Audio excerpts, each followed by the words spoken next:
ये यार अपना लैपटॉप लगाएंगे क्या?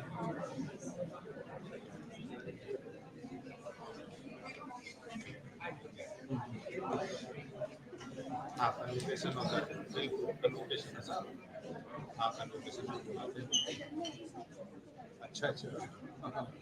नहीं नहीं, बिल्कुल पेरेंट्स के साथ आते हैं, उसमें हम टॉपर्स को अवार्ड देते हैं।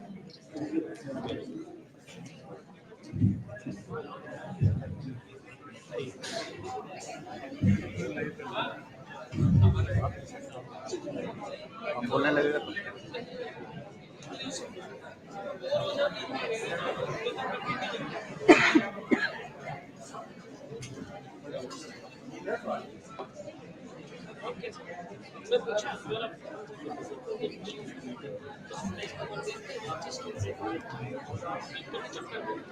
Hello. Oh,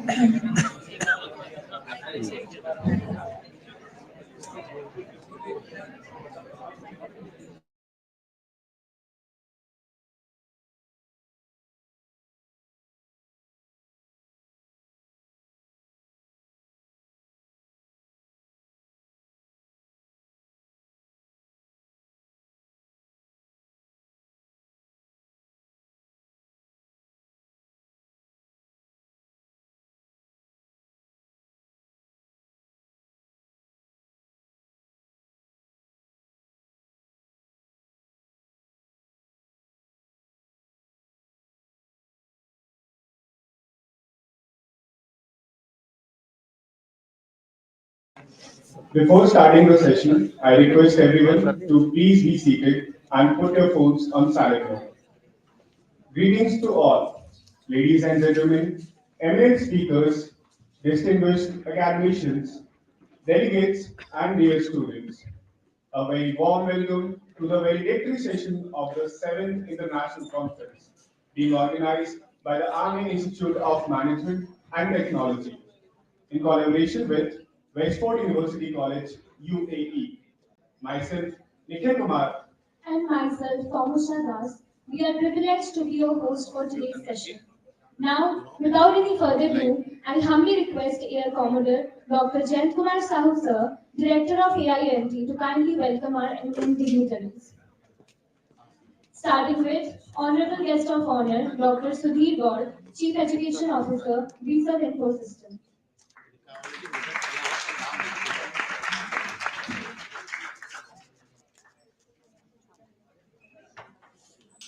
Keynote speaker, Professor Dr. Taruna Gautam, Vice Chancellor, IILM University, and Colonel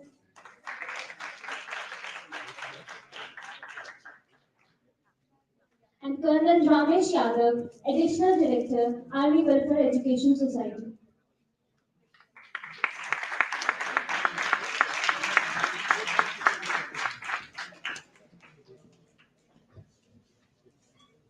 Thank you, sir. Now I request all the eminent dignitaries to kindly grace the dais.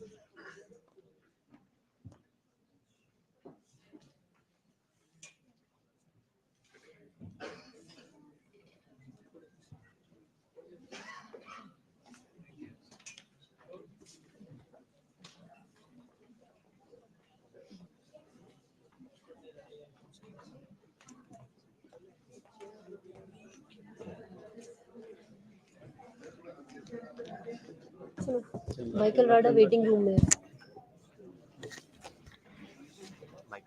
हाँ waiting room We are indeed honored to have amongst us the presence of such illustrious luminaries. We are looking forward to another enlightening day of research. Our discussion yesterday demonstrated the complexity of cybersecurity. Michael Rada waiting We started with Colonel Vivek Sharma, Army cybersecurity expert, highlighting the constantly changing nature of cyber dangers, and ended with Mr. Shubham Gautam, cybersecurity expert, delving further into the complexities of these technological difficulties. After that, Mr. Rambadan Singh, IPS, DCP Noida Cybersecurity, gave us insightful information about cybersecurity incidents being tackled by the cybercrime cell of the Indian police. Our participation was enhanced throughout the day by an engaging workshop and session that promoted discussion and idea sharing, which also included showcases of research paper and poster presentation. As we move our attention to the acceptability of AI in the workplace today, with Professor Colonel Anil Ahluwalia's keynote, Academic Director and Head of Quality Assurance, Westwood University College, Sharjah. Guided by our moderators, Dr. Rajkumar Koval, Professor and Head Department in School of Business Studies at Sharjah University, Greater Noida, and Dr. Varsha Dixit, Assistant Professor, HRM, Gautam Buddha Nagar University, Greater Noida. Let's continue our journey of exploring cybersecurity challenges and solutions. Now, let's begin this monumental occasion. To officiate this session, I humbly request Dear Commodore Dr. Jen Kumar Sahu Sir, Director AIMT, to kindly extend the welcome address. Over to you, sir.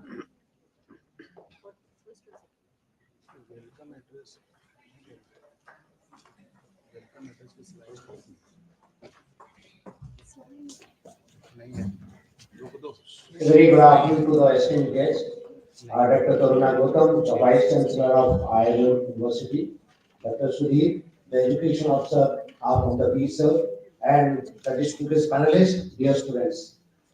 For the last 2 days, including today, we are having this international conference on the theme of emerging trend in the business management as well as the cybersecurity.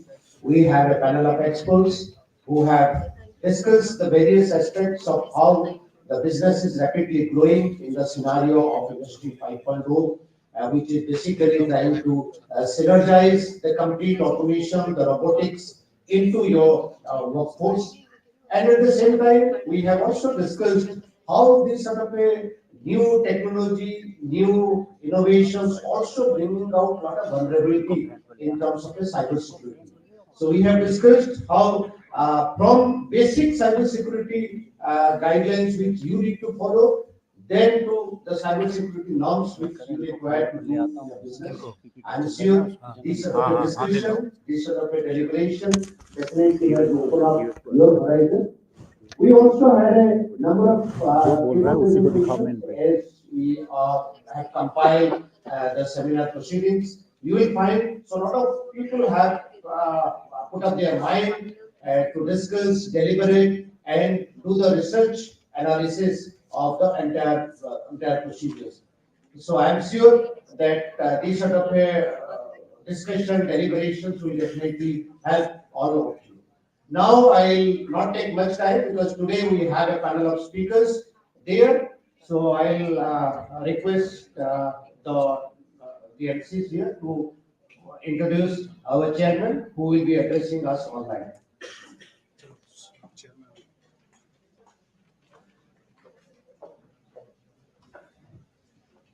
Thank you, sir, for your inspiring words. It's my sheer honor and privilege to introduce Major General Sumit Mehta, Visit Seva Medal, Chairman AIMT. Sir was commissioned into the 44th Armored Regiment in June of 1992. Sir has led an armored brigade in the developed Western Theatre, an armored regiment in deserts, and a saber squadron in development training. Sir has participated in operations Meghdut, Parakram, and Rakshak. Sir has held staff positions in Army's field locations in an independent armored brigade in the desert, in a mountain brigade on Arunachal Pradesh northern borders, and in Corps headquarters in eastern Ladakh. In addition to serving as the Chief of Army Staff, ADC, Sir has held positions as the Battalion Commander at the Indian Military Academy, Dehradun, the Director, Operations and Coordination at the Mechanized Forces Directorate, the Brigadier Military Secretary, Selection Boards and Compliance at the MS Branch, Army Headquarters, and the Assistant Military Secretary at Policy at the Military Secretary Branch. Sir has been assigned to the Golan Heights in Israel and Syria by the United Nations. In addition to being a graduate of the National Defense College in Nairobi, Kenya, Sir also attended the National Defense Academy in Khadakwasla and completed the Higher Air Command course and Technical Staff Officers course.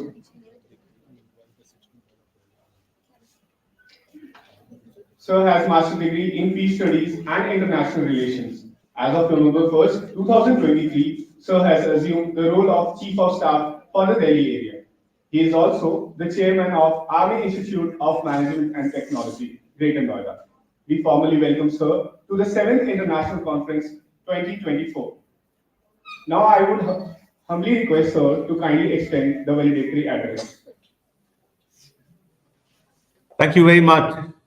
Uh, Honorable Chief Guest, Dr. Tarun Gautam, the Vice Chancellor of the IILM University, Honorable Guest of Honor, Dr. Sudhir Gaur, Chief Education Officer of the VServe Infosystem, keynote speaker, Mr. Michael Rada, Human and Industry 5.0 founder, who has joined us online from the Czech Republic,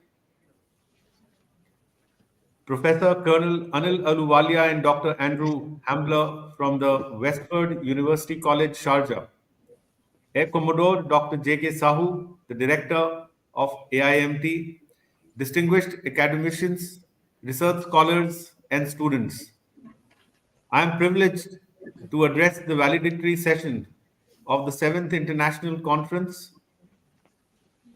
on Emerging Trends in Business Management and Cyber Security, the New Revolution of Industry 5.0, being organized by the AIMT in collaboration with the Westport University College, UAE. As we stand at the threshold of bidding farewell to this remarkable gathering spanned over the last 2 days, I'm filled with a sense of gratitude, inspiration, and accomplishment. Over the past 2 days, you have witnessed and the convergence of brilliant minds, engaging discussions, and shared passions for emerging trends in business management and cybersecurity. I would also like to reflect upon the journey that you all have undertaken together. You have delved into the frontiers of knowledge, explored innovative ideas, and forged connections that extend beyond the confines of the space that you are presently in. The exchange of ideas and the intellectual fervor that have characterized this event embody the spirit of collaboration and discovery. In today's interconnected world, where technology is rapidly evolving, businesses are finding themselves at the forefront of digital revolution. We've witnessed the progression of the industry from 1.0 going on to now when we are talking of 5.0, characterized by the fusion of physical and the digital worlds in reshaping the landscape of business and security. Over the course of discussions, you have explored the fusion of human intelligence with advanced technologies, the dynamic landscape of business management, and the importance of cybersecurity in our digitized world. Yesterday, you had Professor Chaturvedi, of the director of the Birla Institute of Management and Technology, give you insights on future trends of business and skill sets essential for you. Also, the real life lessons which the cyber police experts brought up in their workshop would have got you in touch with what the real sense of these activities that you're involved with in the last 2 days are. As you draw the curtains on this enriching experience to the emerging trends in business management and security, encapsulated in the theme of the new revolution of the Industry 5.0, I'm confident that the lectures, deliberations by the experts, and the thought provoking papers, which I have been informed there were 30 papers received and presented by the research scholars, would have benefited all of you.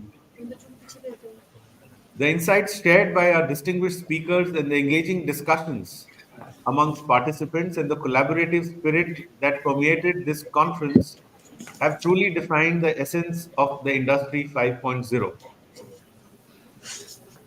Simultaneously, The emphasis on cybersecurity as an integral part of the business strategy is an acknowledgement of the challenges and the opportunities presented by the Industry 5.0.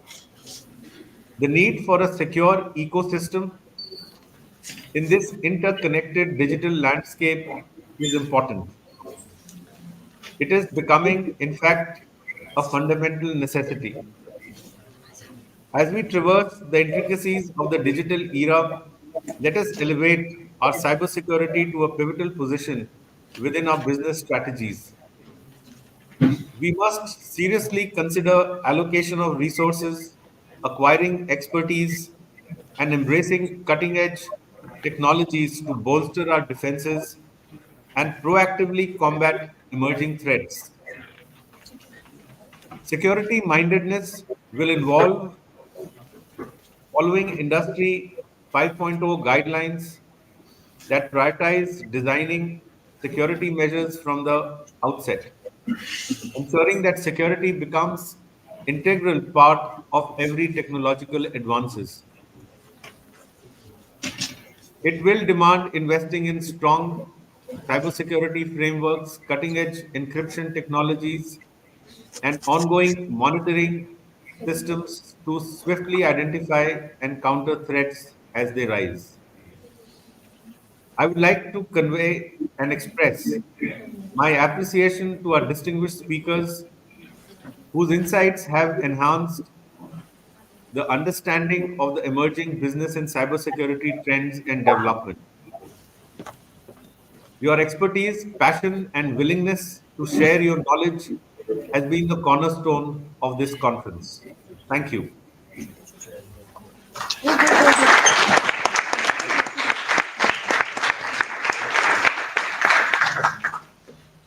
Each presentation, I am certain, has been a beacon of inspiration, guiding all present towards new perspectives and pushing the boundaries of what we thought possible. The diversity of backgrounds, experiences, and viewpoints represented at the conference has created a dynamic and stimulating environment, fostering a true sense of community. As we come to a close after this session, let us carry with us the knowledge, insights, and connections forged during the discussions. The Industry 5.0 demands continuous learning, adaptability, and a collective commitment to shaping the future that is both innovative and secure. I have been apprised that a jury will select two papers out of those presented in the conference for cash awards. My compliments to the awardees once they will be announced. Well done. I extend my appreciation to our speakers, participants, and the organizers for their invaluable contribution to this conference. The success of this event is a testament to your dedication and passion of each individual involved. May the ideas exchanged here fuel further exploration, collaboration, and advancements in the realms of business management and cybersecurity. I exhort you to remain at the forefront of Industry 5.0, driving positive change and shaping a future that is both technologically advanced and resilient. To be future ready, friends, is hard work. It is also to be ever ready to learn. So brace up as you step into the industry. Thank you very much. Jai Hind.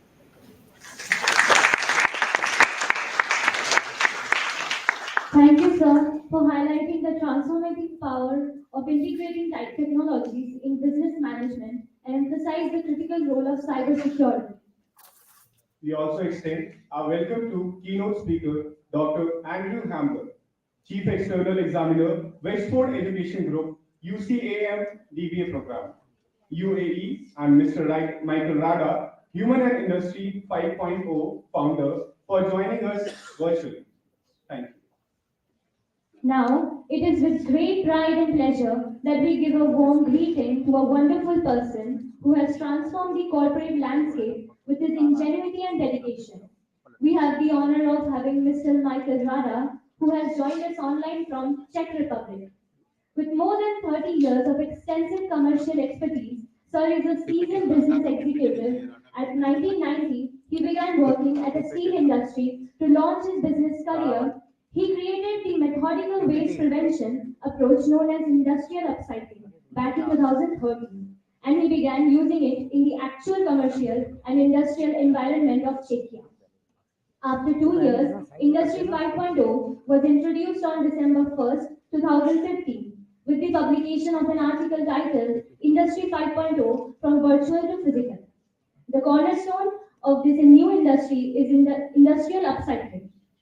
Additionally, Industry 5.0 is now a part of the European Commission's Sustainable Development Framework, which was introduced so that it can be discussed at the October 19, 2021 United Nations Conference. It is indeed a pleasure to virtually welcome you, sir. Let's make this virtual experience as engaging and enriching as possible. Over to you, sir. Thank you very much for the invitation and thank you for being with you today. I will share my screen and prepare the presentation. And I hope that you will enjoy what you will hear. I would like to thank you as well for the words of appreciation, which I just heard. And I'm sure there will be some surprises waiting for you. So you should see right now the presentation, which is named Cybersecurity in the Age of Industry 5.0. And as it was says, my name is Michael Rada. I'm human. And I'm the founder of Industry 5.0. And before we start, let me ask you whether you prefer a smartphone or a voice phone. You know, a smartphone is a great device because it can help you to be permanently connected to be your data terminal, camera, video camera, social media platform, email, phone calls, and SMS messages can be sent as well. But I'm not sure if you ever heard about a voice phone.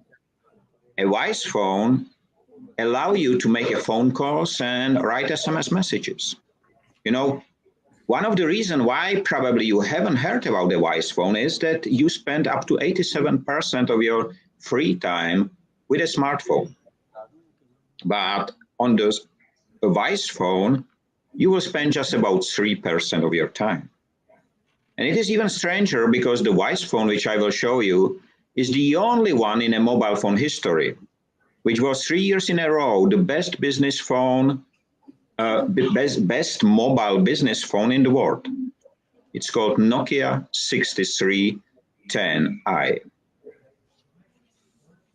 You know, there is a lot of digital waste around us. 85 to 90% of all data stored in data centers will be never used again. 75 to 85% of the pictures you take on your mobile phone will become obsolete immediately. 95% of data collected by barcode readers will not be used anymore. What is interesting that 75% of people who has a weather app in their mobile phone, if you ask them what is the weather, they will not look out of the window. They will look on the screen. And if there will be electric shutdown or blackout, immediately this data will be lost. And I don't know if you know that LinkedIn, for example, does not let you analyze your data older than 24 months. We have created digital landfills, and these consume more water than cities. You know, a cyber crime value estimate is quite interesting number. But do you know that the United Nations named the cybercrime or defined the 5 categories in cybercrime firstly 24 years ago in the year 2020? And in the year 2022, a corporate specialist came to the numbers and predictions how much should be valued as cybercrime in 2023. It was $8 trillion in a year, which means 255,000 US dollars per second. But the reality was double. You know, if we speak about Industry 5.0 timeline, we can see it from the perspective of economy, from the financial point of view. It started with 0 and I mean 0. But then in the reach 250K, the next time it reached already 475 trillion US dollars. And back in 2023, it reached over 1 quadrillion US dollars. You may be surprised when you see the timeline in a time scope, because it was introduced on December 1st, 2015. And already on 21st of August 2020, the age of Industry 5.0 started in India, 6 months before European Commission announced its integration in a European Sustainable Development Framework. And 2 weeks ago, the United Nations Environmental Programme included officially Industry 5.0 term in their documents. What is Industry 5.0? In fact, it is not a revolution. Industry 5.0 is the first industrial evolution ever led by man, a human. It is based on the principles of systematic waste prevention, called industrial upcycling, and it was launched on December 1st with one and only article, with unbelievable response. Industry 5.0 recognizes and prevents 5 types of waste: physical, social, urban, process, and the wasting of time. I do implement its principles since 2013 already, and more than 10 million metric tons of waste has been prevented. On September 1st, 2021, I started to deliver Industry 5.0 to the governments of the world. And today, as we are sitting here, 8 governments, including the government of Karnataka, included Industry 5.0 into the strategic development plan. But what is the existing reality? You know, I was born on December 24th, 1971. At the time, our planet was called Blue Marble, but at that time, there was not a term cybersecurity or cybercrime. In 2019, something very strange happened because our planet was covered with environmental damage. But 2 years later, the blue phase show up again, not because we intentionally change our behavior, but because a virus locked us down. And what we do else? Look above your head, look at the sky. On the orbit, there is 170 million pieces of space debris. And what we do to the planet? We dig inside hunting for only criteria of success, which is more money, more companies, more businesses, more cars. You know, if you ask Elon Musk, Jeff Bezos, Bill Gates, and many others, how they get to the Fortune 500 ladder, more is the only answer. We do it on a planet where we live together today with more than 8 billion people. Not knowing that 200 years ago, it was just 1 billion. 100 years later, it was just 1.5 billion. And despite 2 world wars, 2 world pandemics, and more than 650 war conflicts all around the globe, we are more than 5-fold people is living on the planet. And in 2050, it should be 11 billion people. And just now remember the last image I showed you. We are living here in 206 countries. We are speaking 7,000 languages. We ride 1 billion car, and we let 9 million people die hungry every single year, despite the fact that only globally, every single day, more than 23 million metric tons of food and crop is being wasted. We let 800,000 people die thirsty, despite the fact that only California crude oil industry consumes every single day more than 347 million liters of drinking water. We plant our food to throw it away because the leaves are not green enough for the buyer in a chain store. We put our overproduction in the landfills and on the rivers, not to spoil the market price. We carry our water in firefighting tanks, not knowing that the same amount of water is needed to produce just one and simple hamburger. And we do it on a planet where one sip of water can save not 1, but 2 lives. We are working in factories and businesses which put their obsolete packaging on a parking lot of employees waiting till it becomes waste. We work in these factories which has walls lined with environmental certificates, and behind the walls the same players create a landfill. We waste products which are not perfect for the end for one, but can serve well hundreds and thousands of others. And we do it under the supervision of the World Bank, which says that till 2050, the waste volumes will grow. In some destination, they should even double. In the same report, you can read that almost everything can be reused or repurposed, but in fact, only 13.5% of everything what we do and produce is being repurposed. And this is what makes the waste industry the third most profitable industry in the world, following the war industry and the crude oil industry. You have been spoken about Industry 4.0. So what are the differences? In Industry 4.0, in every general industry, we are trying to increase the volumes. We are trying to run 24/7 the production. In Industry 4.0, everything is digitally controlled and connected. And we have created a global supply chain, which created as well the cybersecurity threat in the last 24 years. We are dependent on electricity consumption, and all that is humanless and wasteful. Industry 5.0 decreased the volumes, but increased the profit. It is not permanent, but on-demand production. It is not digitally controlled, but digitally supported. It's connected when needed. And it's not global, but local, field to fork. There should be transparency instead of logs. It should run the electricity when needed, not all around the clock.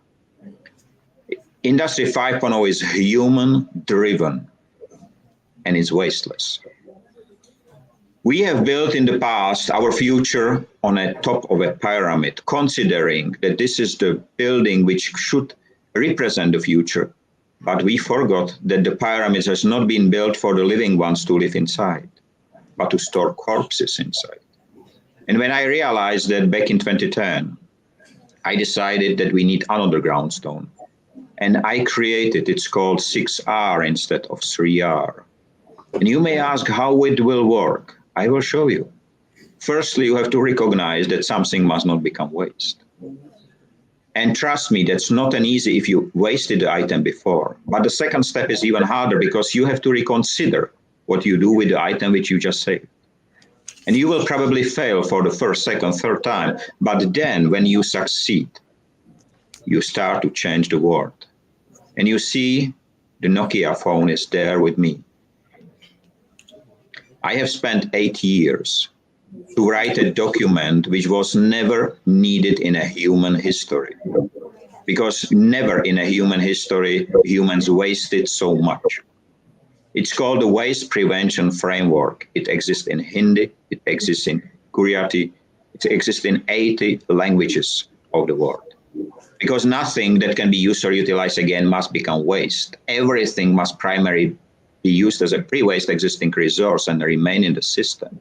The secondary use or utilization is not limited to the primary function and should be executed by everyone, respecting the rules and regulations. Collecting, sorting, baling, and trade, so as transportation, are not being considered secondary utilization, and if not utilized on a primary location, must be offered to others before being wasted. And dear ladies and gentlemen, please understand one. There is no waste if we do not waste. And you can check it with AI, with technology, but not a single legislation in the world define how waste is being created. It's a process called wasting. So it must be defined as a part of the framework. Because wasting is a process in which a product or material of any kind, form, and volume become waste. In fact, wasting is a system failure and must be prevented first without any limitation and legal restriction. And please understand, wasting is not a feature of a material or a product, but it is the result of human behavior. And single use is one of the most common forms of wasting. We right now hear a lot about degrowth instead of growth. And please let me explain. Degrowth is not the sign of failure, but it is the sign of stability. Degrowth does not represent scarcity, but the mindset of enough. Degrowth does not mean lower profitability. It's on the ground stone of every evolution. It does not waste resources. It does not destabilize the system. It does not even need a capital investment. And it's a tool of nature which is used regularly every single day, because day is for growth and night is for degrowth. Industry 5.0 restores the missing link between nature and human-made ecosystem. It is first industrial evolution ever led by man, by human, a new mindset of people and businesses from wasteful to wasteless. It does not need any capital investment, and it's based on the industrial upcycling. It utilizes the rich on-the-ground mines which you are part of, and it's based on transparency, profit sharing, and efficiency. And please understand one: Industry 5.0 is not a sales tool or a buzzword. Dear ladies and gentlemen, I'm sure yesterday and today there will be a lot of talks about digitalization. You was there when the education system was switching from one day to another, from physical to virtual. The work of your parents and grandparents switched the same, and our leisure time was digitalized long time ago. So it looks like that the only thing which needs to be digitalized is human himself. But if we do so, our home will look like this, and that's not a mistake, because data don't need any light. In 2013, I recognized this, and I decided that I do not want to live on the bottom of a black hole, and I decided to build another world. I call it wasteless world. And don't worry, I'm not alone. My name is Michael Rada. I am human. And around with me, together, there are at the moment 118 ambassadors representing 118 countries. And the word first was assigned on October 14th, 2020 in India. We are reaching to 93% of global population. And please let me remind you one important thing. The giants start to shrink when the humans start to grow.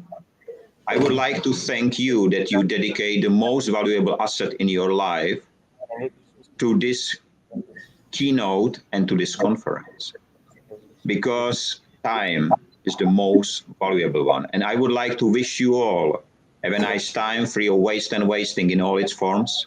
Stay safe, be free, and be human. Thank you.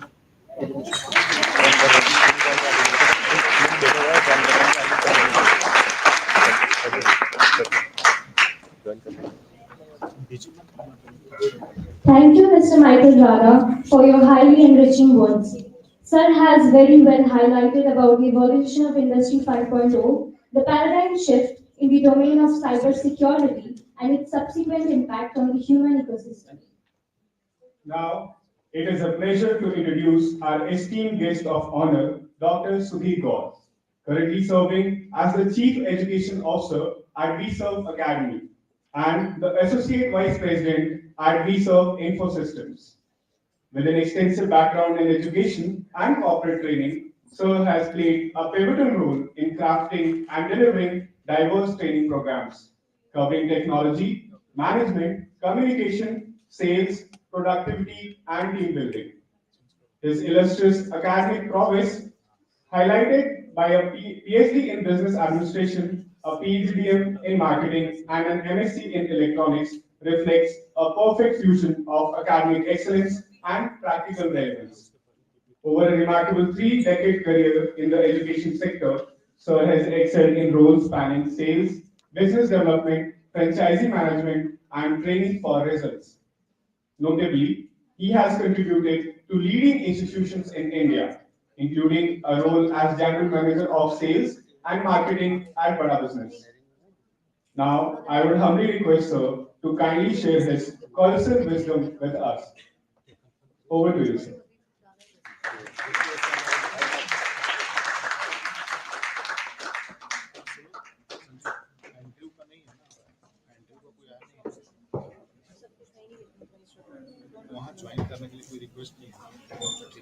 Hi, good afternoon. I must thank Michael Rada the eye-opening presentation which he has given. We all are living in Industry 4.0, and the migration to 4.0 to 5.0 will not be an easy one. So my request to all my dear students, you need not to be worried. Currently in India, we are practicing Industry 4.0. Your opportunities will be there. It will be a slight transition. However, it will take time. It will take time.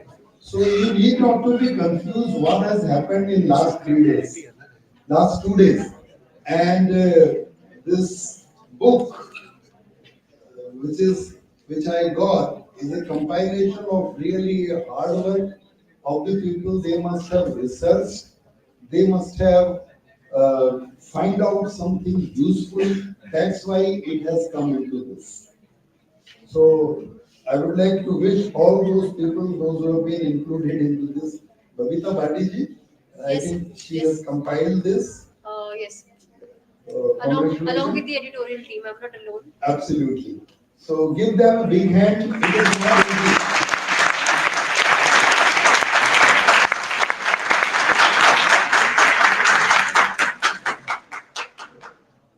Before I start my address, just one word I am giving to you, which will help you for a smooth transition from Industry 4.0 to 5.0 is digital detox.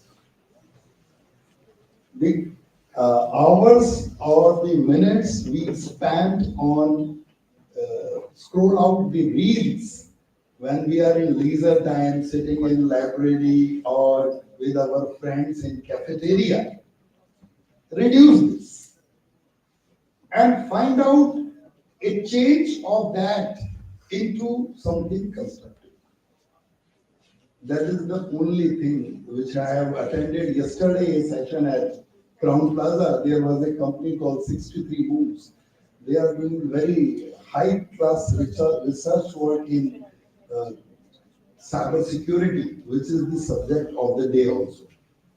So digital detox is one thing. Keep some time for you. Keep away your mobiles. Don't think there is something great going to happen. There will be some messages, there will be some friend requests, something happening across the world will not be waiting for you to respond. So don't react, respond when you have the free time. Make a schedule out of that. So digital detox. Can you say with me? I take oath that from today onwards, now onwards, I will digital detox myself. Start from 30 minutes.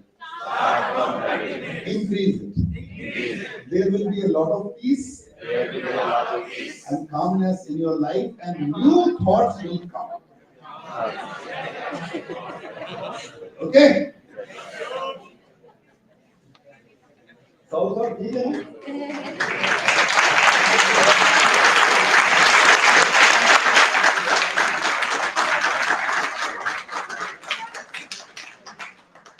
आप मुझे याद रखोगे इतना. So, not in a very formal manner, I would like to read out something which I have prepared on this occasion. I am really having pleasure to be with you at Army Institute of Technology and Management, Vishal Malhotra, who came to me 2 months before. And at that time, we were planning to hire some of the business development manager in our organization. That campus will happen soon, Vishal, because the kind of discipline which I am observing here, they can make a difference in our organization too. So I am thankful to Major General Sumit Mehta, VSM Chief of Staff, Michael Rada, who has just presented his words on Industry 4.0 is a thought, not a reality. Don't take it very seriously.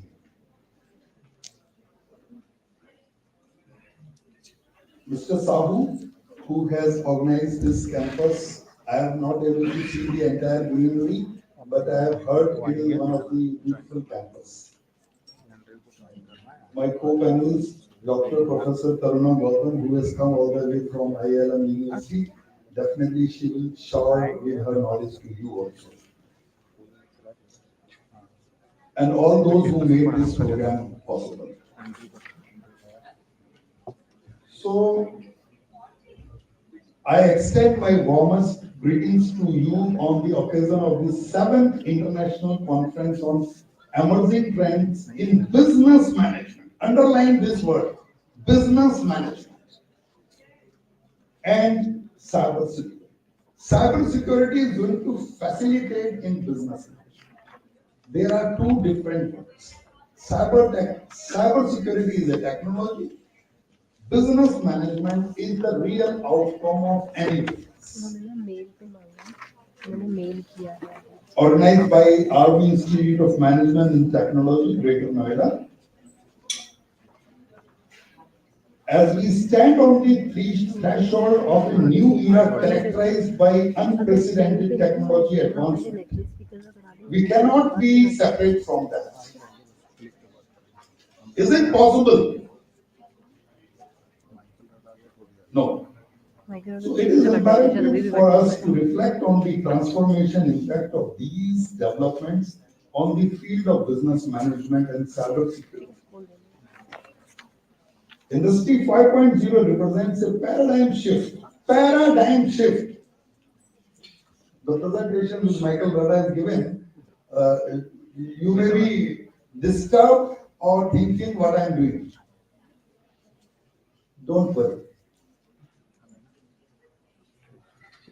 So, the topic which you have picked, the industry revolution of 5.0 is an extension of 1.0 when only steam and power was there.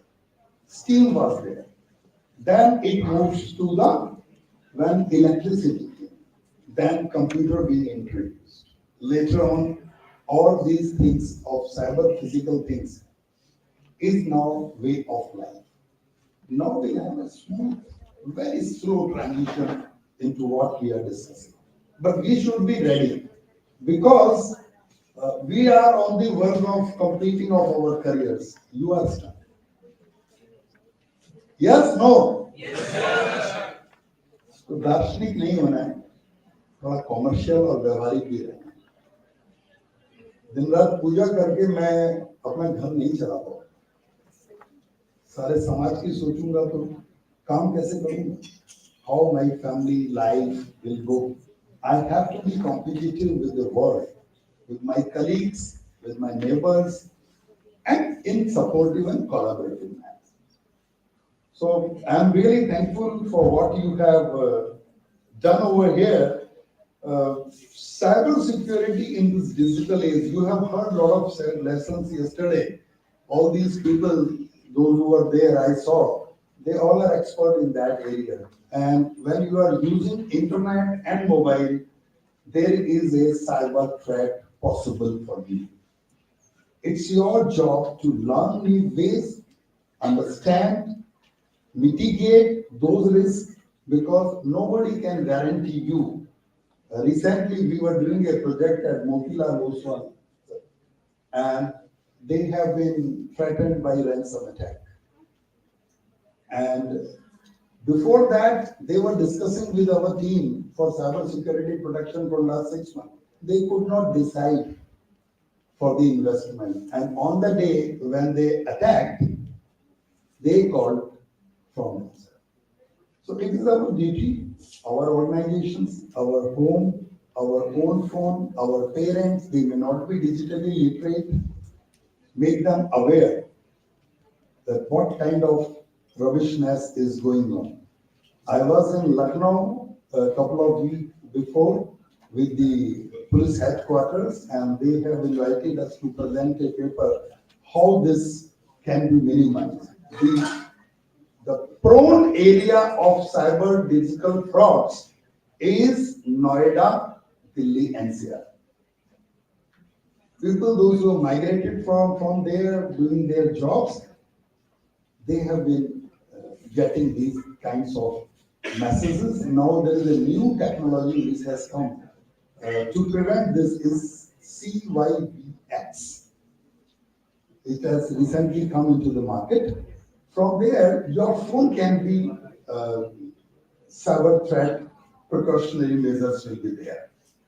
So you have to install that, like you buy subscription of G5 or other OTT platforms, you have to purchase a small subscription of antivirus protection threat, where you will be getting filtered messages, and if something is there, it will be an alert.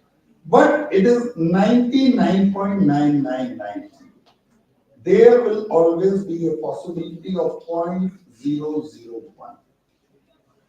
It is in your hand which call to pick, how to use it, your phone efficiently, vigilantly, to make your work in easiest manner, not to be at the loss in terms of the money in your bank or wallets.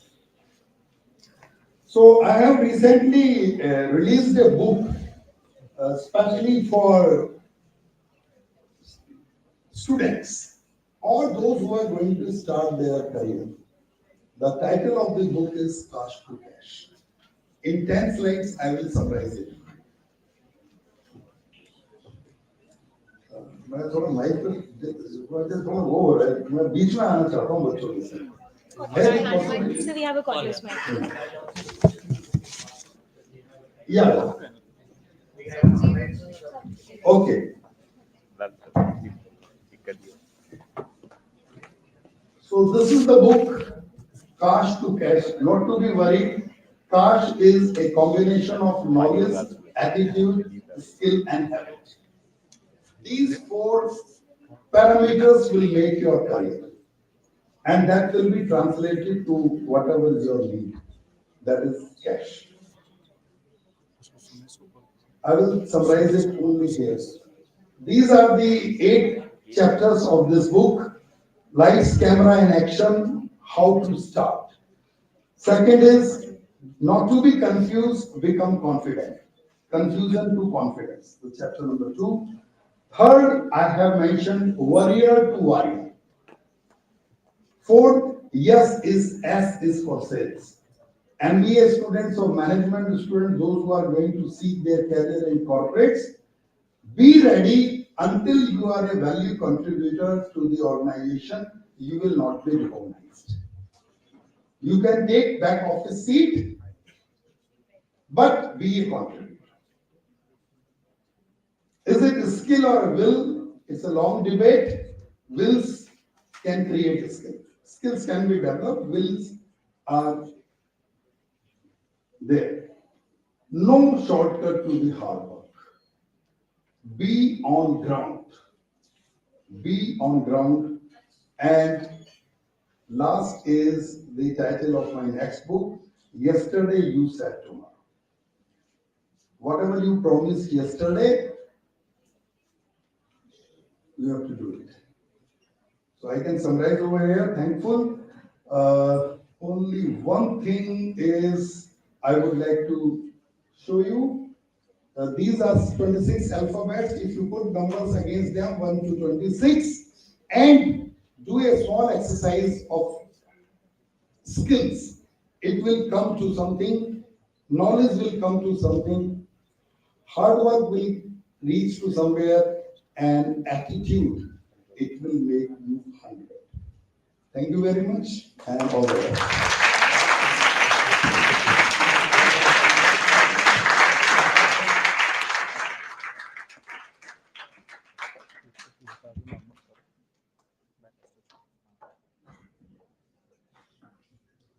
Thank you, sir, for enlightening us with your highly encapsulating thoughts on the importance of a digital detox in our life and on how cybersecurity is going to affect business management.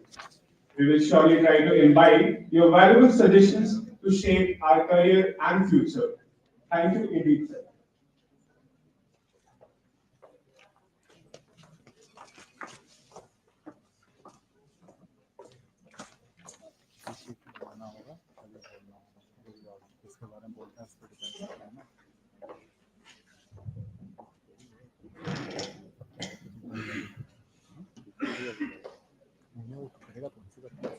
A very good afternoon, ladies and gentlemen. Myself, Himanshu Singh, And myself, Anshika Singh, will be steering the session forward.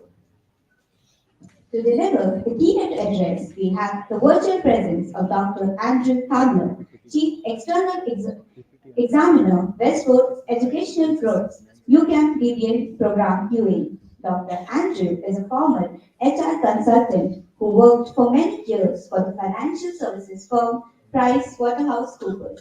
So started working in higher education in 2004, and since June 2018, so has been employed as Associate Professor at Birmingham City University, United Kingdom. From 2021 to 2023, Sir was the head of the Department of Management, and since 2023 served as their transnational educational provision. Sir is also a chief external examiner for the Westwood Educational Group's DBA program in partnership with UCAM, Spain. Sir's research interests are focused on religion and law in the workplace. Sir has completed his PhD from Durham University in 2013. His research comprises more than 20 published outputs, has been quoted in national reports for the Equality and Human Rights Commission.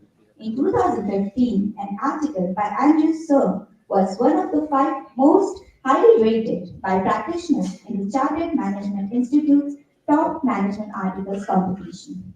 As well as publishing in this field, Sir has acted as an advisor to religious ethos organizations and as expert and an expert commentator for the BBC.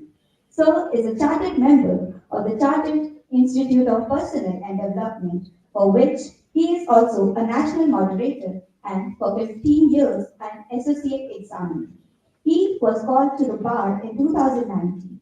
For 8 years, Sir was a commissioned officer in the British Army Reserve Forces.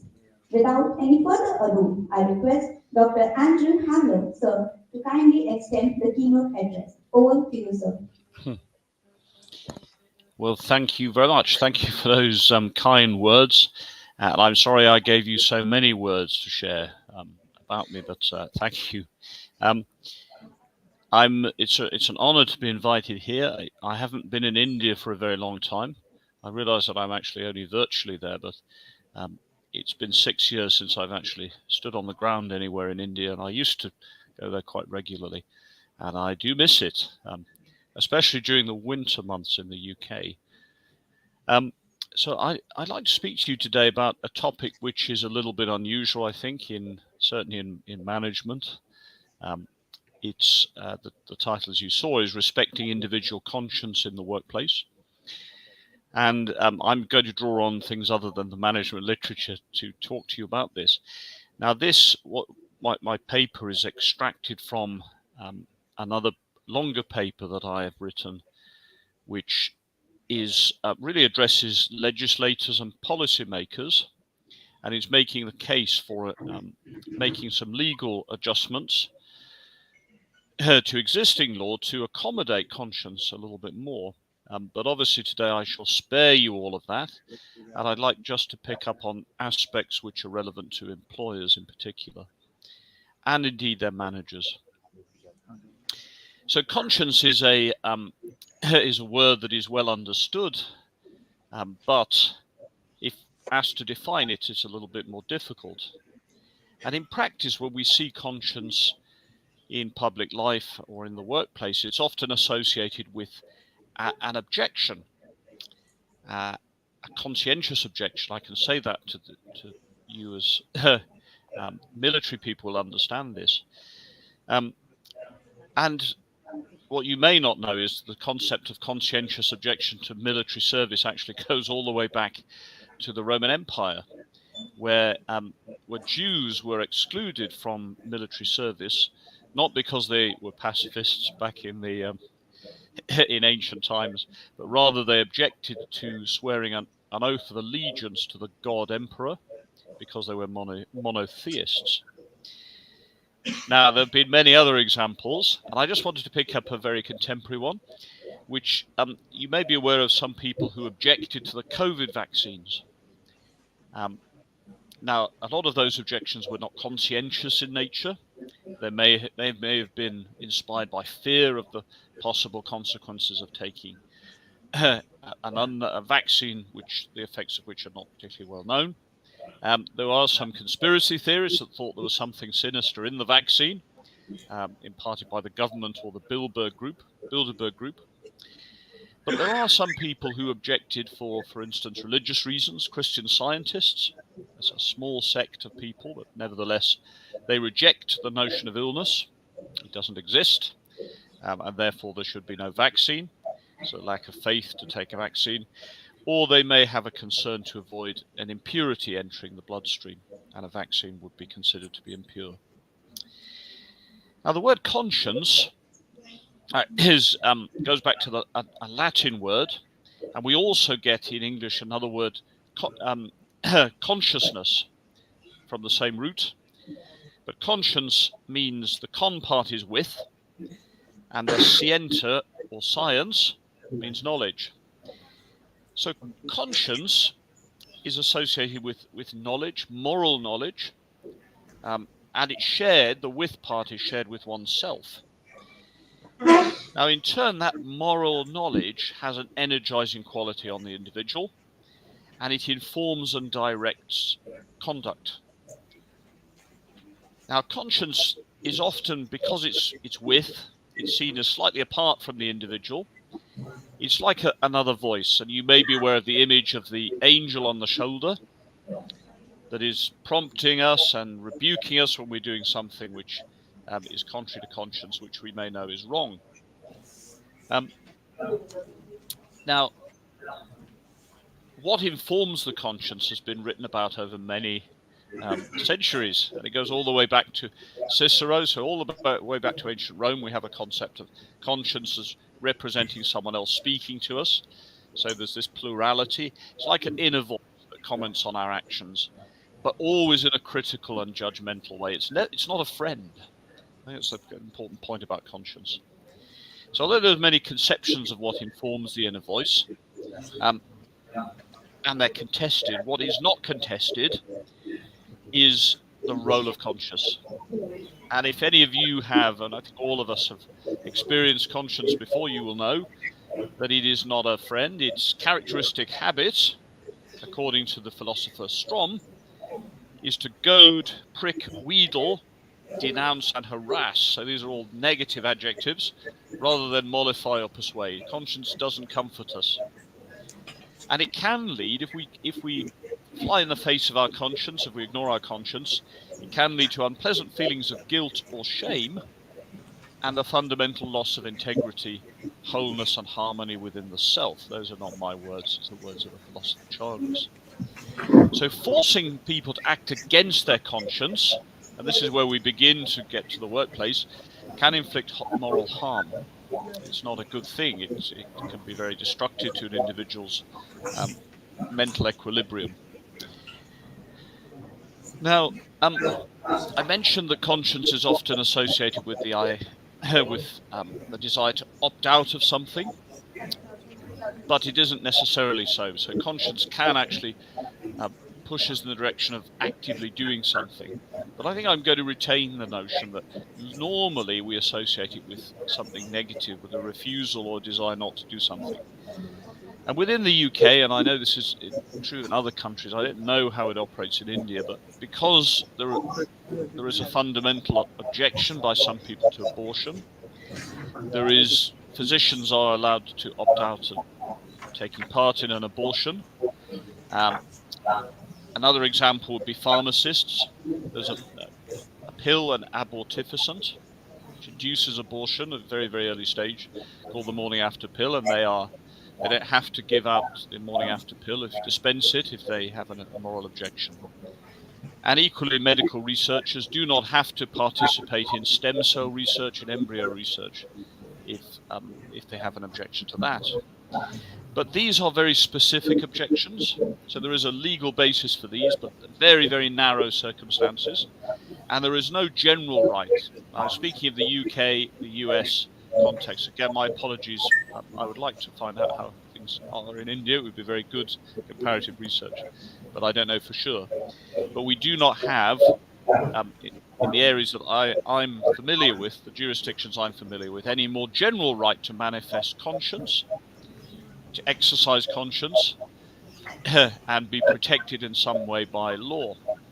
So, for instance, within the workplace, there is protection if you manifest your religion or a similar philosophical belief. You are protected from being discriminated against for doing that. And there is no such provision for conscience unless it is linked to religion, which it often is, but isn't necessarily. And in my longer paper, I trace some examples of where conscience might not be protected by existing law. So there are definitely potential for gaps. Now, as I mentioned earlier, most of my paper is addressed at policymakers and lawmakers, but there is an implication for employers. And I'm going to my sort of concluding part really is to sketch that out very briefly. Because there is no law to prevent employers discriminating against people who wish to manifest their conscience, who wish to engage their conscience at work, and often by refusing to do something, then employers have a choice. They have a fundamental choice. They can either support that manifestation of conscience or not.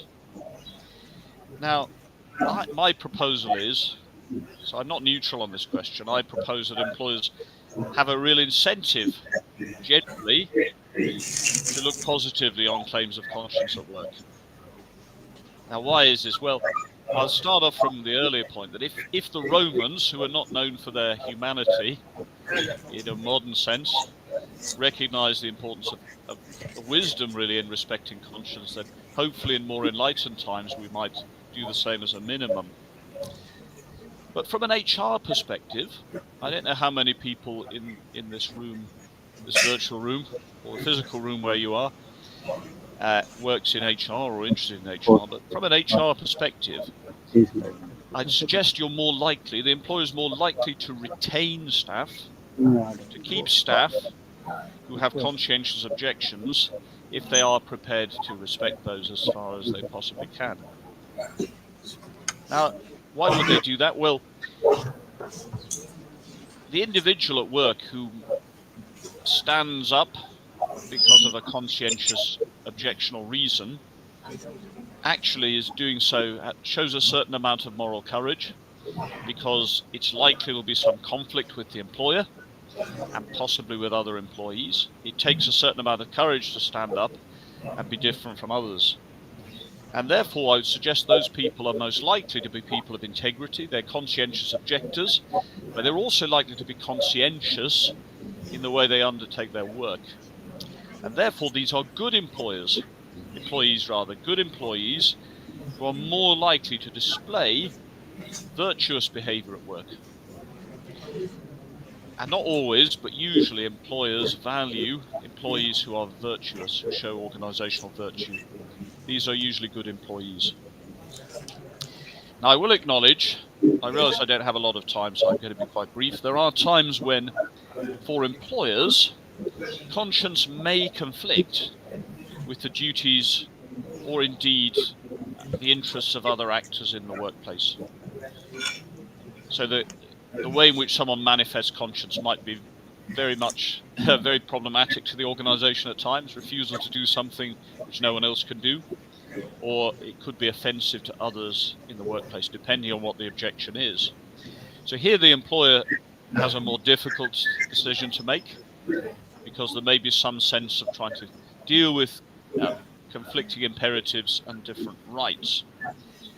So the employer really has to exercise good judgment at this point and try to minimize any limitations that he or she puts on the exercise of conscience, bearing in mind that the more the limitations that are placed on someone's exercise of conscience, the more the risk that they will either become demotivated, they'll be absent, off sick, or they may even leave the organization permanently and deprive the employer of a good employee.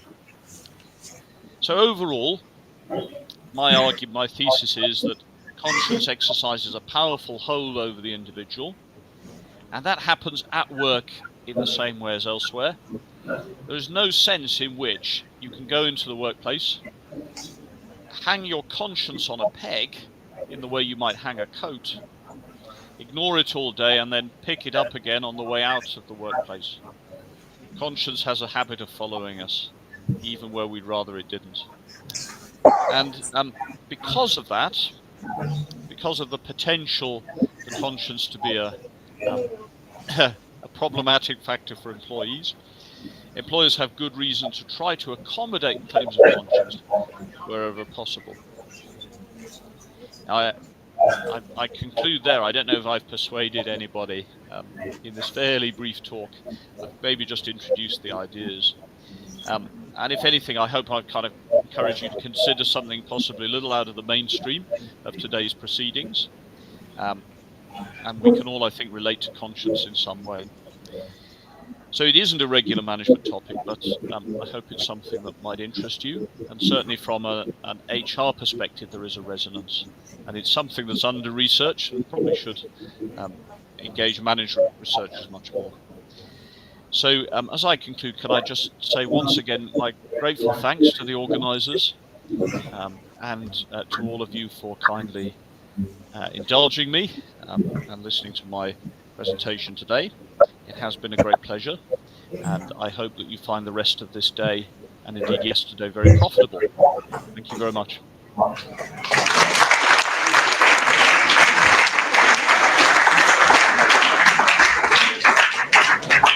Thank you, sir, for sharing your enriching insights on the emerging business trends, especially in the domain of human resource management, relevance of values and mindful conscience, and its subsequent impact. Thank you very much, sir. Indeed, it is.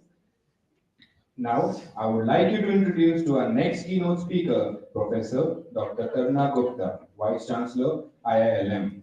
Ma'am is the Faculty of Economics and International Business at IILM, Greater Noida. Ma'am comes with an enriching experience of more than 24 years and has been teaching at IILM, Greater Noida for over 9 years. Dr. Karuna ma'am has widely contributed towards institution buildings while at teaching, which involved program administration, compliance, and all related activities. Ma'am also have research interest areas that include development economics, innovation, and international business. Also, concluded several faculty development programs during her experience. Please join me in welcoming Professor Dr. Karuna Gupta ma'am to extend her keynote address. Over to you, ma'am.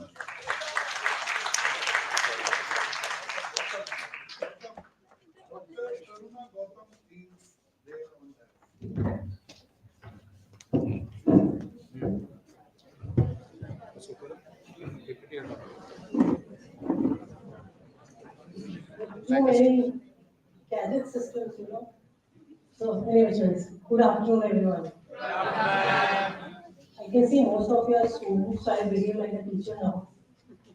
For one or two reasons. One, I can see that you are exhausted with so many, sessions, so many hearings, and probably overload of information.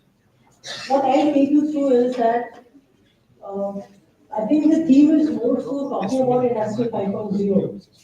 And before I start my session, let me thank my co-panelists, Major General Sumit Mehta, VSM Chief of Staff, Delhi there. Then we had Mr. Michael Rada, Human and Industry 5.0 founder, Dr. Sudhir Broad, Chief Executive Education Officer, my co-panelist, Professor Sabina, I think is not there, and then we had, that's it. So, and also, Dr. Sam, thank you for bringing me here. And I'll try to be very short in the sense that when we talk about this theme, first of all, can I have a question? Why are we talking so much about it? What is happening in the environment? What is the need to talk so much about Industry 5.0 or for that matter, cybersecurity? This person, I think Michael Rada, brought out very interesting facts which I am trying to, connect with my talk. And then let me tell you all students that you are living the most interesting times. There can be no better time to be a student than this. Do you agree? Why? Why? Yesterday I was with the Times Internet and the co-panelist said, if given a choice, I think I would like to be a student in this age, in this era. Why? Why do you think that this is the most interesting time to be a student?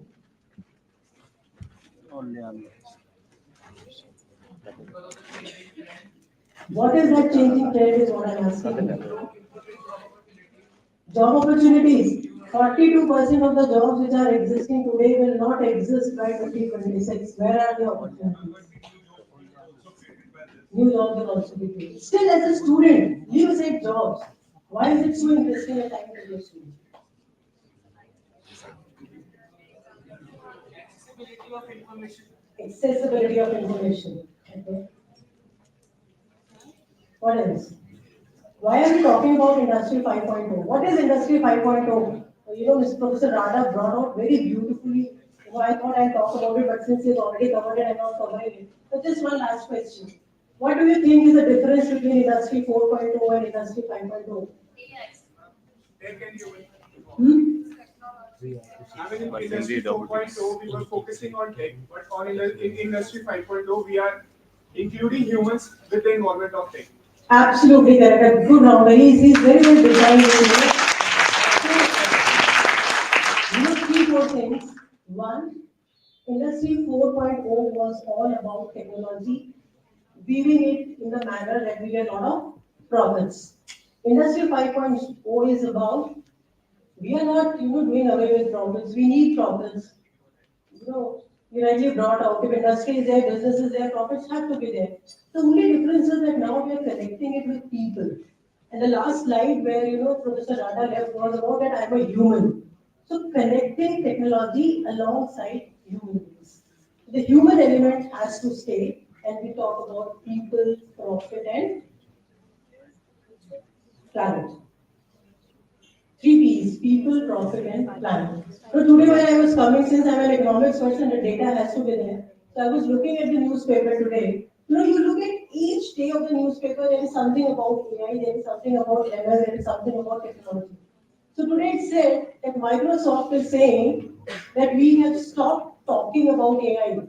Now we are applying AI everywhere. Right? So given that fact, so when I talk about this, what is the most important resource which will decide the fate of any nation? Investment, capital, human skills, or what? What is the most important resource that will decide that where a country will reach?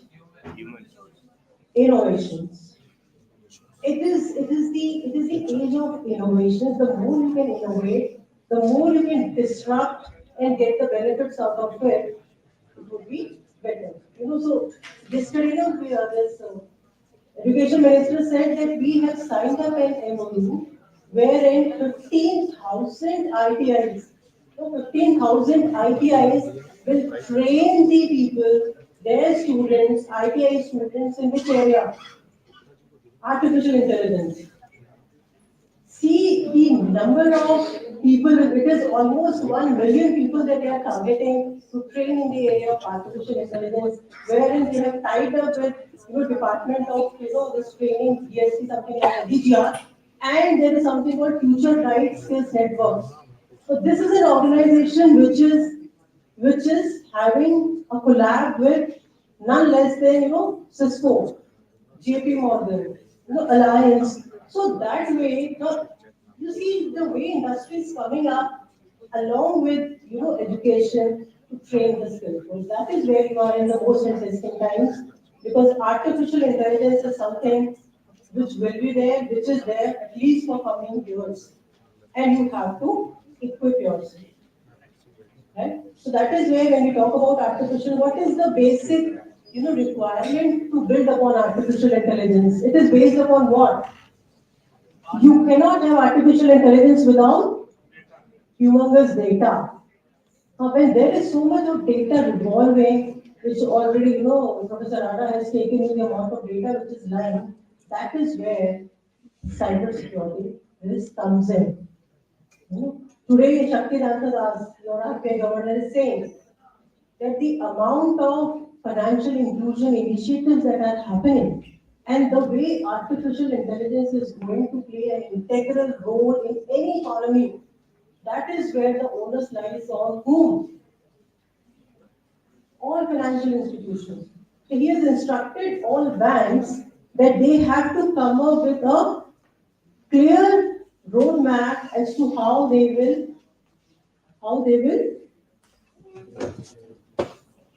secure the data of their customers. So how you are going to secure the data of customers so that we can reduce the kind of financial frauds or kind of thefts that are going to happen. That is one. Second point which I wanted to bring about you is that what Rada was talking about 5.0, he says that 5.0 is all about weaving technology with human element. Now when we are doing that, what are the areas which are going to emerge so as to look at when it comes to businesses? So what are the key questions? What are the key areas of focus that the businesses will have to look at? You as a student, what are the key questions? Me as an educational institution, what are the questions? Which are the problem areas? First problem area is he spoke about the waste. He spoke about bio waste, he spoke about information waste, data waste. Now, how do we look at that waste as an opportunity? So that is one. Two, there are a lot of skill gaps. So when there are a lot of skill gaps, how we can bring in artificial intelligence into our scheme of things, whether I'm a business or an educational institution, and see how we can use it as an opportunity. So is artificial intelligence a challenge or an opportunity? Opportunities. You are business students. Is it a challenge or an opportunity? Opportunity. It is both. It is opportunity, it is challenge. It is how we address those challenges and create an opportunity. How many of you have heard about there is an interesting, startup which has come up. We call it as Stimuler. Have you heard about Stimuler? It is recently been awarded as the most by Google. It is being awarded as the most influential startup which has touched the life of 750,000 people only in Indonesia, and it is an AI based startup. What is that startup about? So that startup is about very simple. It is just a startup which is going to train the people in speaking English. Now, what is so unusual about it? There are so many, platforms where you can learn to speak English. But if you go to their website and not delving into it, you'll come to know that how a startup with as simple idea as, coming up with a platform where training people to speak in English has been, adjudged as the most influential startup by none less than Google. Right? How many of you have ever gone through the government initiatives which are happening to use artificial intelligence to provide opportunities to the students who are not good in English? There's a platform called Bhashani. In case you have had an opportunity to look at it, I request your teachers. It's a very interesting platform where a student from any language can be a participant in the story called education. Because today we are saying education is not about degrees, it is about skills. It's only skills. So all jobs that are coming up will directly or indirectly involve the role of artificial intelligence. Similarly, I would like to take you through something called the landscape. India is going to be the largest digitized economy in the world by 2026. India is going to be the largest economy by 2026 in terms of digitization. everybody should answer fast. First, second, third, fourth, fifth. We are already third largest digitized economy in the world, only after United States and China. Okay? And 20% of your GDP will be coming by 2030 only from digitized economy. See the amount of opportunities that are lying for you, provided you have skill yourself. How many of you have done certain online courses on any platform to upskill yourself in this area called AI or digitization? I mean, that means none of you are done. I'll take it that way because you don't need to take so much of time. You're only one person. I was with IBM in Bangalore, 15 days back. So there IBM is saying, I need people who are good in finance domain, who are good in HR domain, but they can apply this domain knowledge and use technology as an enabler. They are saying, I need engineers who are good in technology, but they should have domain knowledge. So, we are a university, so Professor Sahu was talking about flexibility. Now we have a flexibility. I can allow my student of engineering to study a bit of courses from the area of finance or management. And we do have BTech students who have opted for few finance courses. And they were not willing. We had to push them because there are a lot of job opportunities for BTech students who have some knowledge of finance. A BTech engineer will not get that quality of placement which a student of BTech having good amount of knowledge in finance is going to get. So that is where we have no choice. Artificial intelligence, machine learning, technology, IoT, these are all enablers. And we all have no choice but to skill ourselves. And today we have not. That is where I said it's most interesting time. You don't depend on us to provide that knowledge. You just have to go and click up any platform. You have Coursera, you have Swam, you have so many platforms. Now the Infosys Springboard is giving you free courses. So you just need to register and upgrade and upskill yourself. That is where this importance of technology is lying. And Industry 5.0 is saying that human element is not going to do sustainability, planet, efficiency. So I think somebody said that profits we are not doing away, but we are trying to be more efficient. How can I conserve resources? How can I use the resources more effectively and come up with better business model? That is where innovation is the most important resource in current economies.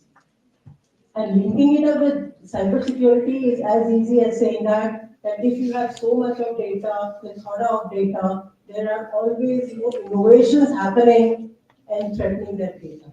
So we all have to be literate in cybersecurity. It is not a computer science subject, not at all. It is a subject which is equally relevant for social sciences, for law, and for humanities. And I'm telling you, management is fine, engineering is fine, but what are the subject areas which are picking up quite fast? Humanities today is going to be the subject of the future. You all have to have some bit of knowledge of humanities. That is where new education policy is emphasizing on multidisciplinarity. So if I'm an MBA student, I have no idea of technology, or if I have no idea of my historical background, geopolitics. So today I was reading that now MAT entrance exam will reduce the emphasis on analytics questions and then increasing the number of questions in the area of geopolitics. This is today's Times of India talking about. Now, why is it happening? It's not happening because just they said, I'm a thought that let us increase the number of questions or weightage of geopolitics. It is happening because today for employability, you need to be 360 degree trained. Most important is now technology, second is your domain knowledge, and third is how you can link up with the macro environment, which is geopolitics. You getting my point? So, you have to be more energetic, more adaptive. In fact, no, I would rather request if Dr. Sahu, if you can really share this presentation of Professor Radha, it is very informative, a lot of content in it, it gives you a lot of insights, and that is where ESG is an important course which we have to, now imbibe into our curriculum. Because future is all about ESG, circular economy, sustainability, artificial intelligence and human element, and reducing the possibilities of risk or threats to cybersecurity. There are a lot of challenges, but huge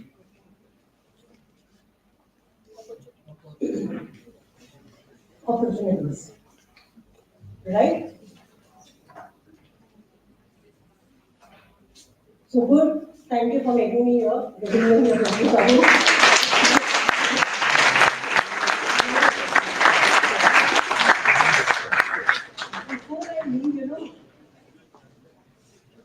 I think you 5-6 themes which I covered this in my course also BES.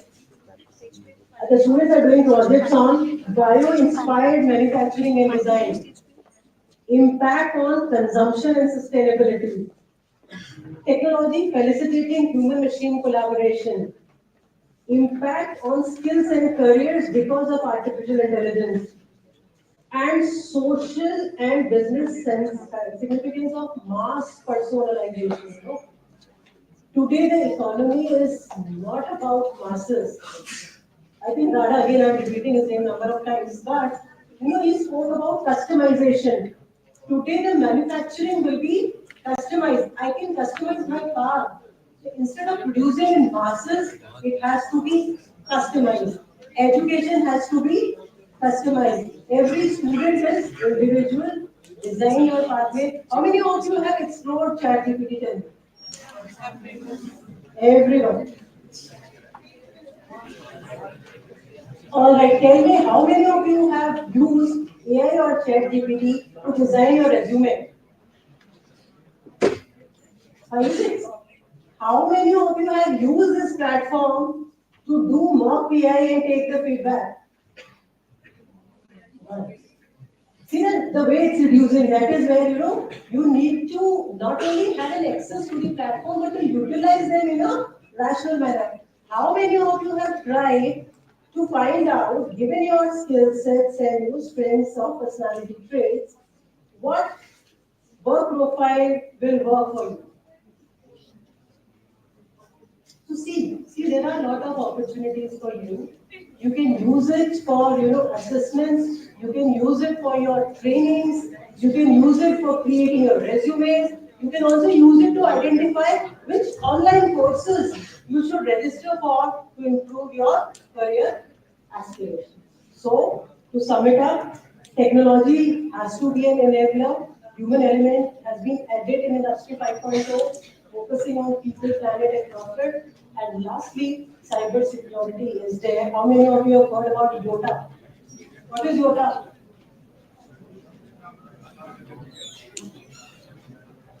YOTA is very close by in Greater Noida only. It is a government-aided largest data center in the country. Okay? And they are gathering, collecting data and ensuring that there are no cyber security risks. Mr. Neeran Nandani is leading it. And it is working in parallel. That means you have Cisco, you have Palo Alto, but this is an Indian setup to ensure that data is conserved and there is no cyber security threat. Thank you, all the best. Read and understand.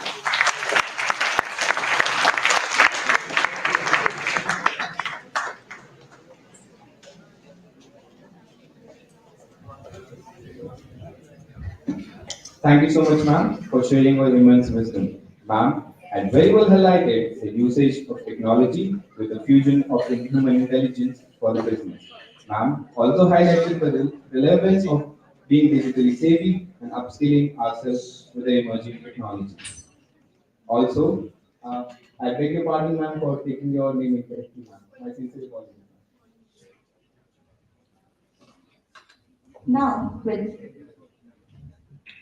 Now, please join me in congratulating the recipients of the best paper presented, starting with the best paper being awarded to Ms. Yogita Rani and Dr. Varsha Dikshit.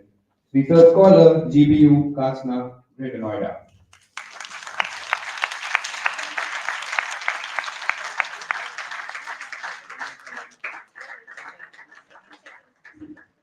The second best paper, Dr. P. Mishra and Mr. Anil Mishra, Associate Professor, Department of CSE, BIT, Durg.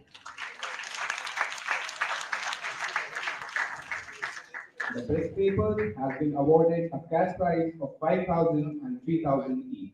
Many, many congratulations to all of you. Now, without any further ado, I humbly request A Commodore Dr. Jayan Kumar Sahu, Sir, Director AIMT, to kindly felicitate the eminent dignitaries. Sir, starting with Honorable Guest of Honor Dr. Sudhir Gaur, Chief Education Officer, Research Infosys.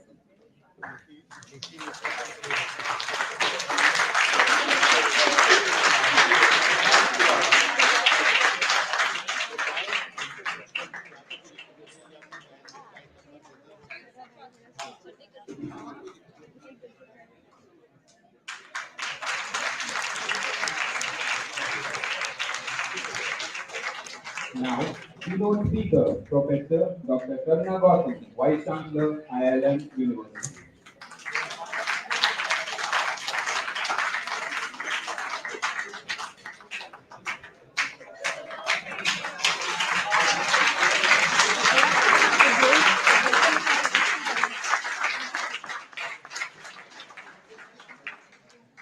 We also extend our gratitude to valedictory speaker, Major General Sumit Mehta, Visit Seva Medal, Chief of Staff, Delhi Area, Chairman AIC. Keynote speaker, Dr. Andrew Hamler, Chief External Examiner, Westwood Education, Group UCAM, EBS Program Guru, and Mr. Michael Rara, Human and Industry 5.0 founder, for joining us online. Thank you, sir. Now, I will request Dr. Babita Bhatti ma'am, conference convener, to kindly deliver the vote of thanks.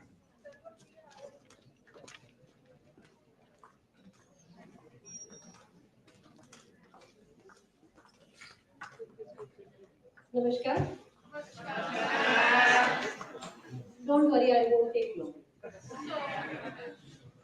Now, thank you happens to be such a prayer which we cannot tangibilize, right? So it is something which we feel by heart, and my heart is at this current moment overwhelming with the gratitude for everybody, just like my inbox is overwhelming with these spam mails. Now, on behalf of my conference organizing committee and team AIMT, I would like to propose my thanks to all the dignitaries on the dais. Professor Dr. Karna Gautam, Vice Chancellor, IIM University. Thank you so much, ma'am. Those points were quite crisp, and I hope all our students are were listening and they'll incorporate the same in the suggestions which were given by ma'am. Dr. Sudhir Gaur, sir, thank you so much for elaborating these concepts in such a lucid manner in which you did. Thank you so much, sir. The online attendees or online dignitaries which we have, Dr. Andrew Hamler, Chief External Examiner, Westport, Mr. Michael Rada, Founder, Industry 5.0. We are glad to have you, sir, with us.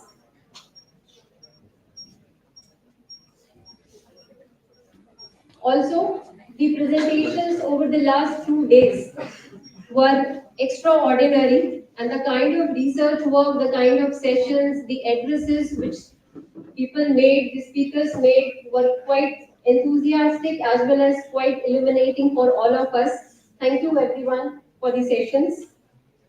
Moving on, I would like to place my thanks and sincere regards to all the scholars, academicians who have come from the other institutes from Pan-India, whether in online or offline mode. Thank you for presenting your research work at AIMT. Thank you all. My heartfelt gratitude to Lieutenant General Bhavnish Kumar, VSM GOC, Delhi area, patron AIMT, and Major General Sumit Mehta, VSM COS, Delhi area, Chairman AIMT, for their unwavering support and motivation. I would like to thank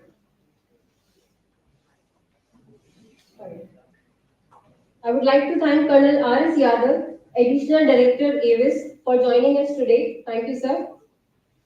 My sincere thanks to Air Commodore J.K. Sahu, Director AIMT, for his unparalleled support and guidance for all of us.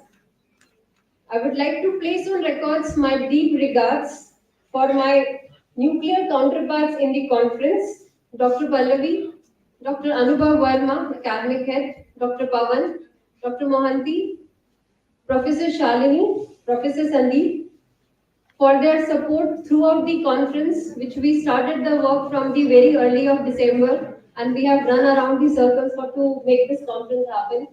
Thank you all. Dr. Mohanty, a special thanks for crossing the T's and marking the dots while examining the proceedings. That was a thorough review. Thank you so much, sir. Thank you, Vishal, for helping us with the corporate speakers. Thank you so much. I'm very thankful to all the support staff of the Institute for standing by us and helping us out in each and every way. My whole faculty team who said yes for everything which we requested for. Thank you so much. Thank you to Colonel D.K. Tyagi, Registrar AIMT, for saying ho jayega to everything which we asked for. Last but not the least, my lovely audience, thank you so much for leading your workshop.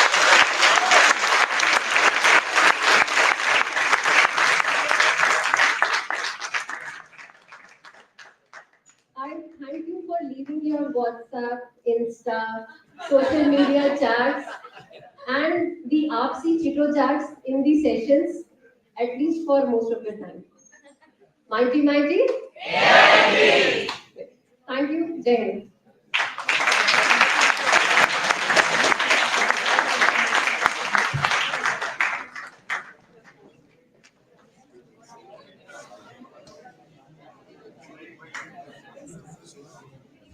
Before we wrap up this remarkable event, I would like to take a moment to acknowledge our faculty coordinators, Dr. Rupina Pokhriman and Dr. Priyanka Srivastava.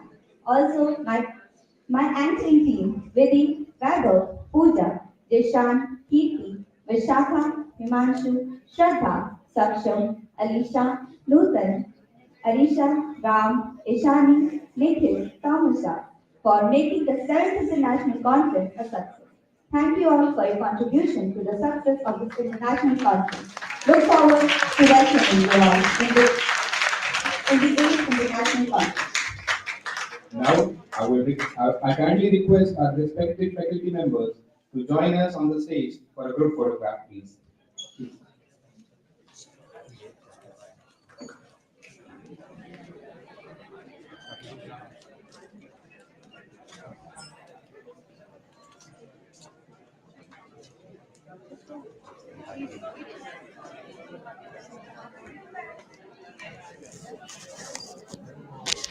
All the students are requested to be seated on the seats, please.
Next, I request all the student coordinators to join us on the stage for a group photograph, please. Students, please remain seated and maintain the decorum.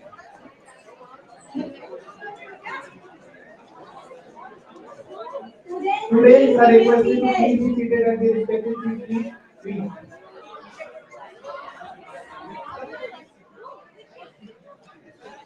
All the student coordinators, please come up on the stage.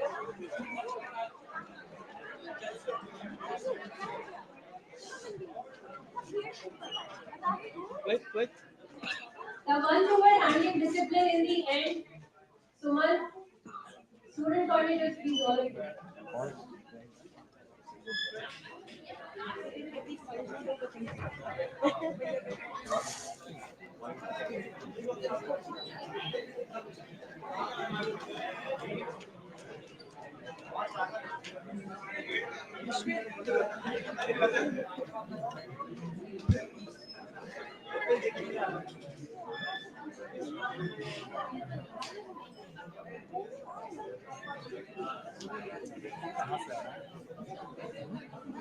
Right mode में आ रही है।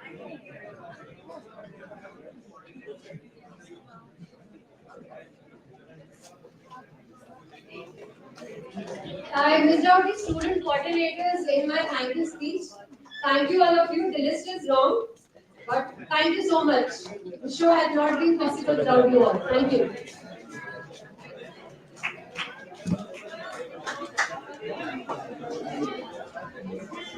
Attention everyone. Now I request everyone to please stand up for the national anthem, please.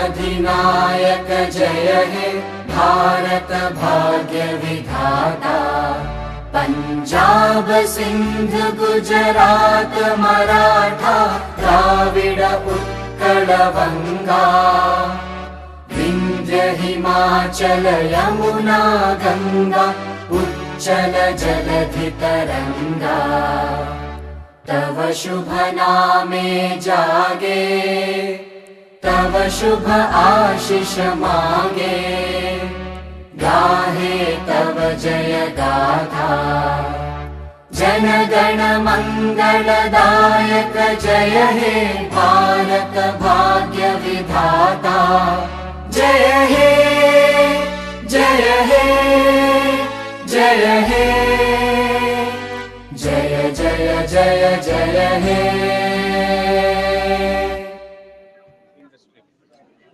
All the students are requested to please be seated as the guests leave the seminar hall, please.